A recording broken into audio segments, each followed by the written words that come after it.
मेरा कहना, मुस्लिम संगठनों ने क्यों नहीं वक्फ बोर्ड पर हंगामा किया? मुस्लिम संगठनों ने क्यों नहीं वक्फ की संपत्ति की रक्षा की? मुस्लिम संगठनों ने वक्फ के संपत्ति से आने वाले पैसे का गरीब मुसलमानों में क्यों नहीं इस्तेमाल किया? मुस्लिम संगठनों ने वक्फ बोर्ड की खाली जमीन, यूजलेस लैंड पर स्कूल, यूनिवर्सिटी, कॉलेज और अस्पताल क्यों नहीं खोला? हम सवाल इधर करते हैं, आप सवाल उधर घुमाते हैं। मोदी की नीयत सही नहीं है। अच्छा, क्या कर लोगे? प्रधानमंत्री है भाई, क्या कर लोगे?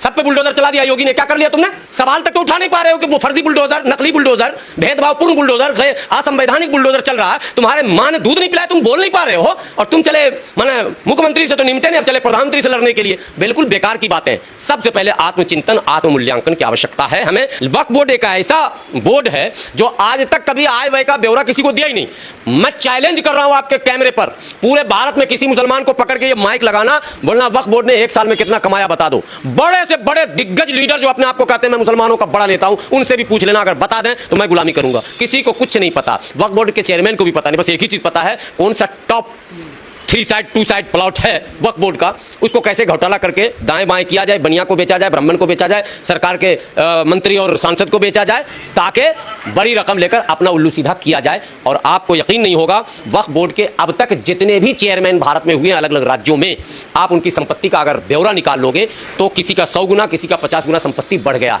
कहाँ आसमान से टपका है? गुलाम सरवर भी तो रोड पे है, आप भी तो हो। हम लोग को क्यों नहीं पैसे आ रहे हैं भाई? हम लोग को तो बीड़ी सिगरेट चाय के पैसे नहीं मिलते। हम तो मोटरसाइकिल में तेल डलाने के लिए हम लोग सोचते हैं कि आज 100 रुपये का डलवाया चलेगा कि नहीं चलेगा। और आपके पास छू मंतर मशीन अलाउद्दीन का चिराग आ गया कि कल तो आप पैदल चल रहे थे और आज अचानक जो है 200 करोड़, बाप रे, गिनने में लगेगा कई दिन, हमको बोलने में तो बोल देते हैं 2 मिनट में 200 करोड़। अभी दिल्ली के चेयरमैन जो है अमानतुल्लाह खान साहब, हमारे भाई, जरा इनकी संपत्ति जांचिए कितना बढ़ गया। तो सवाल न पूछे यार, मुसलमान हो, सच बोलने से डरोगे, सवाल न पूछोगे। अपने लोगों को बचाने में हम झूठ पर झूठ बोलते चले जाएं, और सरकार अगर कुछ लाए विधेयक तो हम विरोध करने लगे। इसलिए मैं चाहता हूं कि सरकार प्रस्ताव लाए, लेकिन सरकार के प्रस्ताव लाने से पहले मुस्लिम संगठनों को चाहिए था कि मसौदा खुद दे देता, लेकिन मसौदा हमने दिया ही नहीं। चिंतन नहीं हमारे पास, हम कभी अपने समाज के बारे में सोचते नहीं। अगर हम सोचते कि गुलाम सरवर यार वक्फ बोर्ड में बड़ी लूट हो रही, किसी ने बेचारे ने, हमारे बाप दादा परदादा को, हमारे पूर्वजों ने दान दिया था, ये सोचकर के गरीब मुसलमान बच्चे, यतीम, बेवा, उसका कुछ भला हो जाएगा। आपने किसी को आज तक किसी का भला नहीं किया, लूट हो रहा, यार एक प्लान बनाया जाए, कोई एक्शन प्लान, रोड मैप कुछ है ये नहीं है संगठन के पास। ITO पे जमीयतुल उलमा हिंद का ऑफिस देखा आपने, वक्फ बोर्ड का है। तो आप तो वक्फ बोर्ड के 3 साइड 2 साइड लूट रहे हैं, ठीक है, अरबों खरबों की संपत्ति होगी वो जो लोकेशन है, और गरीब को तो कुछ मिला नहीं। अब जब विधेयक आ रहा था आप उछल रहे हैं, मतलब आगे भी लूटने की मंशा आपकी है। एक मेरे साथ जो घटना घटी मैं उसको भी शेयर कर दूं। प्रतापगढ़ जिला उत्तर प्रदेश में है, वहाँ एक मस्जिद है, उस मस्जिद का डिस्प्यूट आया मेरे पास कि भैया ऐसे ऐसे जो है डिस्प्यूट है मस्जिद में, और मुतवल्ली जो है जिसको होना चाहिए, यानी डॉक्यूमेंटल जो जिसको होना चाहिए वो मुतवल्ली ना होकर कोई दूसरा उस पर कब्जा किए हुआ। मैं उस फाइल को जब लेकर आगे बढ़ा, लखनऊ गया, तो पता ये चला कि जिस डेट में मुतवल्ली नियुक्त किया गया जिस व्यक्ति को, वो व्यक्ति उससे पहले मर चुका था। मतलब समझ में आई कि नहीं आई आप लोग को? यानी आज 5 अगस्त है, आज जिसको हम मुतवल्ली नियुक्त कर रहे हैं वो ऑलरेडी 2-4 महीना पहले मर चुका। कितना बड़ा करप्शन है कि मरा हुआ आदमी भी मुतवल्ली, और जो वाकई उसका हकदार है, डॉक्यूमेंट जिसके पक्ष में है, वो सड़क पर घूम रहा। ये तो लूट और खसोट हो रहा वक्फ बोर्ड में। और जब सारा प्रक्रिया कोर्ट का पूरा कर लिया, फाइल चेयरमैन के पास आ गया, तो हमें ये खबर दी गई कि 1.5 लाख रुपया चेयरमैन साहब को चढ़ावा चढ़ाइएगा, आपके फेवर में कर देंगे। आप सोचिए कि गुलाम सरवर जैसे चेहरे को तो वहां दौड़ा दिया, 1.5 लाख मांग लिया, बाकियों का क्या हाल होता होगा। आरोप ये है ना कि सरकार की संपत्ति पे नजर है, जो वक्फ बोर्ड की लगाते रहे आरोप। जब हमने गलत कर दिया, हमने अपने बेटे को सही नहीं पाला, वो चोर डकैत बन गया, तो अब तो भुगतेंगे ना हम।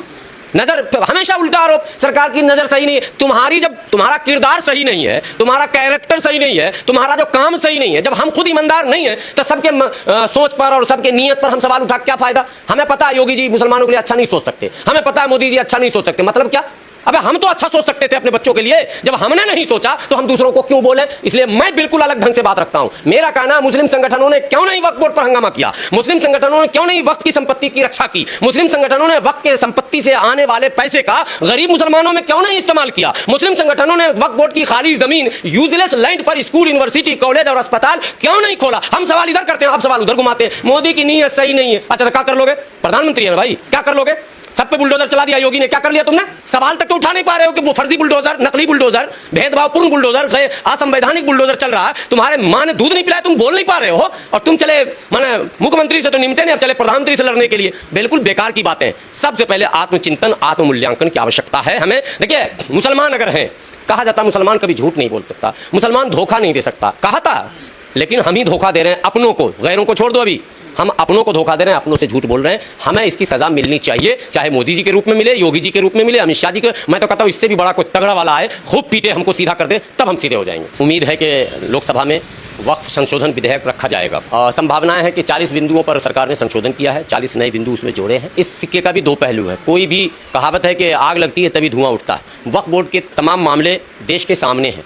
वक्फ बोर्ड के जितने भी मतलब संपत्तियां उनकी हैं, वो उसका बंदर बाट लगातार चल रहा है इस देश में। दिल्ली देश की राजधानी है, दिल्ली के अंदर वक्फ बोर्ड के पास इतनी संपत्ति है कि अगर पारदर्शिता के साथ, ट्रांसपेरेंसी के सासाथ का सही वितरण कर दिया जाए तो 10,000 मुस्लिम परिवार, गरीब परिवार सीधे सीधे उसका लाभ ले सकते हैं। लेकिन आज तक के इतिहास में 76 वर्षों में 1954-55 से लगातार वक्फ एक्ट जब से नेहरू जी ने बनाया तब से अब तक एक घर दिल्ली में हमको बताइए कि वक्फ बोर्ड ने किसी गरीब मुसलमान को एक घर बना के दे दिया हो। एक बात ये। दूसरा, एक कॉलेज या स्कूल बताइए कि वक्फ बोर्ड ने एक कॉलेज या स्कूल खोल दिया हो।